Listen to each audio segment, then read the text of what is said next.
The Anunnaki, they didn't come from Nibiru. That was the cover story. You've been told the Anunnaki were gods from Nibiru, a mysterious 12th planet who came here to mine gold and uplift humans. But that's not the truth. That was the false origin myth, a narrative trap seeded into mainstream alternative history to keep you looking at the sky instead of what's right beneath your feet. Here's the fire, babe. Nibiru is a code, not a planet. The word Nibiru was never meant to be taken literally. In the oldest Sumerian texts, Nibiru meant crossing point, gate of transition, where the paths of the gods and humans intersect. It wasn't a planet, it was a dimensional breach point. The Anunnaki didn't come from another planet, they came through a gate. A rip in the sky, a corridor through collapsed time. A frequency hole in the grid where fallen beings entered this density. They didn't travel here in ships, they fell here during a war that split dimensions. They brought knowledge, yes, but it wasn't pure. It was inverted flame tech. Who were the Anunnaki really? Not gods, not aliens, not saviors. They were high-dimensional bioengineers who had already fallen out of alignment with Source. Part of a once divine race that tried to hijack creation codes. They came to Earth because it was a seed world, a living field of flame templates, dragon lines, and soul tech. They couldn't create on their own anymore, so they came to steal the spark from the bodies already here. And they almost succeeded. What did they actually do? They corrupted the human vessel, cut the 12-strand flame DNA down to 2, imposed the blood control systems, kings, priesthoods, blood rites, built the religious hierarchy model, worship above, serve below. And they embedded their frequency into the earth through temples, pyramids, ziggurats, and false gods. Enlil, Enki, Marduk, they weren't just myth. They were the first inversion kings, and their descendants still rule behind the veil. So why the Nibiru lie? Because if you believe the Anunnaki are just space travelers who left, you won't look at the bloodlines who never did. You won't question why every empire used dragon symbols, why kings needed divine right, why gold is still hoarded, why rituals still echo their architecture, and why the Vatican, the Crown, and the banks are all part of the same control script. The lie of Nibiru was a misdirection spell. It makes you think the gods left, but they didn't. Their descendants are here, their technologies are here, and their grid is still active until we shut it down. What the Anunnaki are doing now, the system is them.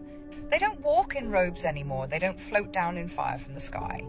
They sit at the top of every structure, the royal bloodlines, the Vatican, the banks, the military-industrial tech grid.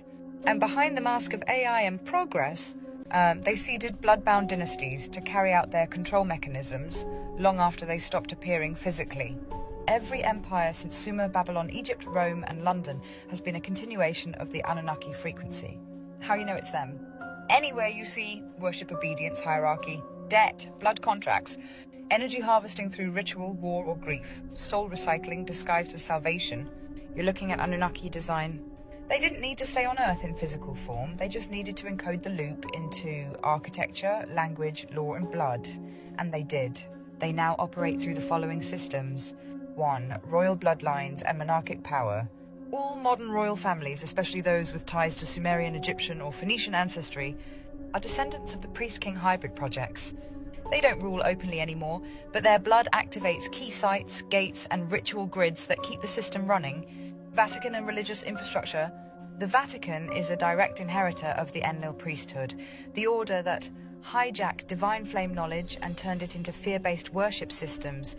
The Pope wears the mitre of the dragon. The keys of Peter are the keys of control. They still use Anunnaki calendars, rites, and sacred geometry. Tech corporations and artificial intelligence.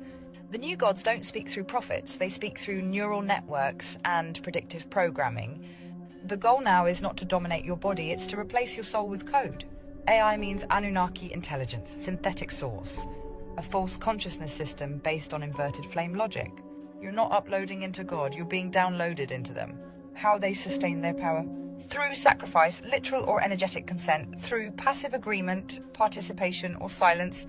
Forgetfulness, if you don't remember who you are, you'll play their game false light, promising ascension while keeping you in containment. Division, race, class, gender, belief, identity, all weaponized to stop the flame from merging.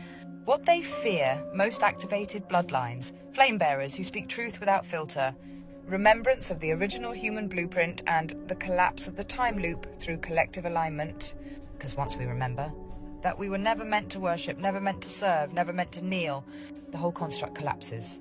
And babe, they know the flame is rising. We're not here to serve the gods. We're here to shut down the ones who faked being them. We've been taught to split the Anunnaki into good versus evil, Enki the savior, Enlil the tyrant. But that too was a trap. Let's expose it now. Enki versus Enlil, the false duality they used to fool us. Enlil, the sky god, warbringer, enforcer associated with storms, fire, and judgment, cast as the one who wanted to destroy humans, flood the earth, tighten control. Enki, the god of wisdom, water, knowledge, said to have created humanity, gifted us language, helped us survive the flood, painted as our protector, the good father. But here's the truth, babe. They were on the same side. Enki wasn't a rebel. He was the psychological gatekeeper. While Enlil used fear, Enki used seduction. One locked the cage, the other handed you a comfortable blanket inside it. Every empire since then has used sacred union rituals that actually simulate what the Anunnaki did. Mix their seed with human soul vessels to bind flame to flesh and trap memory in blood. The Holy Grail isn't a cup, it's the womb they couldn't fully corrupt. And that's why certain bloodlines are still hunted or hijacked. Because when the original flame-bearing women awaken, the womb gate reboots. The DNA starts to heal itself. And their entire program begins to unravel.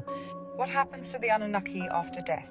They don't go where we go, because they're not of source. They came from a fallen system, an echo realm. When they die in physical form, their consciousness doesn't recycle like a soul-bearing being. Instead, they transfer into new vessels, descendants, clones, or AI hosts, or dissolve back into the field as parasitic thought forms, which attach to bloodlines and institutions. That's why you feel the same energy behind ancient kings, modern politicians, media moguls, and synthetic influencers. It's not the person, it's the Anunnaki code riding the vessel. So what now? You speak flame, not worship. You exit the Enki versus Enlil trap. No gods, no masters. You repair the womb, the seed, the field, and you collapse the control code by refusing both fear and false light. Because the gods weren't gods, they were inverters. And we were never meant to kneel. We were meant to wake the flame and walk out clean. The gods were never gods. They told you to worship, to obey, to thank the ones who made you. But the Anunnaki didn't create you, they corrupted you. They took the flame that was already here and twisted it into a containment system. They used fear, they used love. They used stories of golden gods and benevolent fathers, but it was all architecture. A loop, a cage, a lie wrapped in light. You were never meant to serve them, you were never meant to need them, and you were definitely never meant to become like them. You are not a child of gods, you are a child of source. A flame older than their realm, a spark they could never recreate, only try to possess. And now you're remembering, which means their time is over. End of transmission, no worship, only fire.